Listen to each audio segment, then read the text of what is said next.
Hello, welcome back everyone to our channel Chemistry Made Simple for NEET, and this is Dr. Radha Subramaniam with you with another important session of solid state NCERT Chemistry chapter 1. We have already uploaded a few sections of this particular lesson, and we are continuing with this today. And before I move on to the important concepts of today, let me discuss or share with you a few questions based on NEET 2022 exam. And one student had asked me, should I send copy of my NEET application and other documents by post to NTA? And please note that the entire NEET application process is completely online and no offline correspondence should be done. So, not hard copy of application form or any other relevant document should be sent to the conducting authority. And another question is, what year of passing should I enter in my NEET application form if I have appeared for improvement exam after class 12? So, as long as students are appearing in improvement exam only to get better marks and not because they have failed in any other subjects and wish to pass, then the original year of passing can be entered. Okay. And another question many students are asking is that which details can be edited using the correction window facility.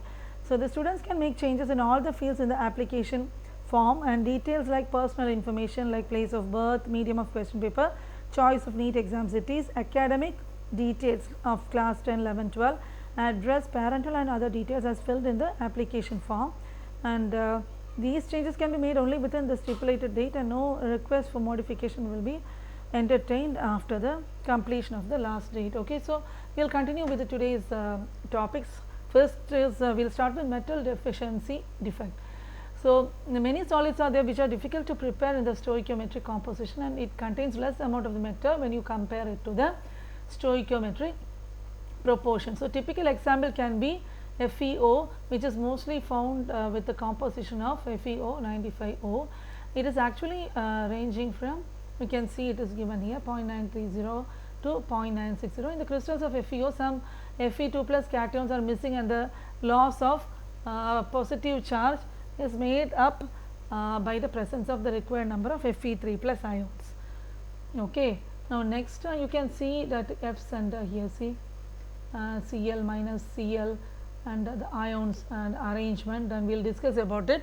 What are electron rich impurities like silicon and germanium, which belongs to group 14 of the periodic table. They have 4 valence electrons each, and in their crystals each atom forms 4 covalent bonds with its neighbors.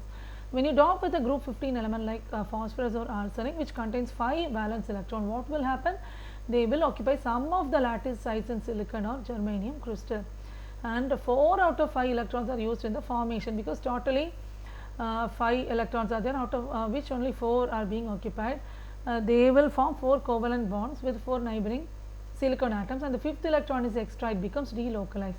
So, this delocalized electron that will increase the conductivity of the dope silicon or germanium. So, the increase in conductivity is due to the negatively charged electron.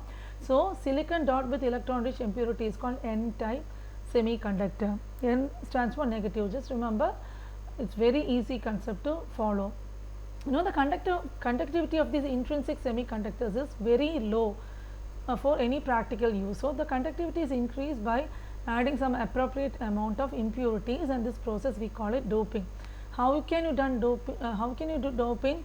You just add an impurity which is electron rich or electron deficient when compared to the intrinsic semiconductor silicon or germanium. So, these impurities introduce electronic defects in them. And conduction of electricity in metals. You know, metals are good conductors of electricity in solid as well as molten state. The conductivity of metals depends on the number of valence electrons available per atom. So, the atomic orbitals of the metal atoms, they will form molecular orbits which are close in energy to each other to form a band. So, if this band is partially filled, or if it overlaps with a higher energy unoccupied band, then the electrons will flow easily under an applied electric field, and the metal will show conductivity. Suppose the gap between the filled valence band and the next higher unoccupied band or the conduction band, if it is very large. So, what happens if the space is too much, because the electron, will they be able to jump? No, they cannot jump such a far distance, and such substance has very small conductivity, so that it behaves like an insulator. Hope it is clear for you about the conduction of electricity in metals. Now, the electrical properties, conductors, these are solids with conductivities which range between 104 to 107 ohm per ohm, and or ohm raised to minus 1 meter m raised to minus 1, they are called conductors, and metals have conductivities in the order 107, and these are good conductors. So, insulators, you know, they do not conduct electricity, low conductivities range between 10 raised to minus 20 to 10. Semiconductors are solids with conductivities 10 raised to minus 6 to 10 raised to 4. Remember these values well. And electron deficit impurities. See, silicon or germanium, we were talking about how doping is done, and you know, they can also be doped with a group 13 element like boron, aluminum or gallium. They have 3 valence electrons. So, previously we saw 5 valence electrons. Now, if it is 3 valence electron, the place where the 4 valence electron is missing, we call it electron hole or electron vacancy. So, there is no electron, that is simply lying vacant.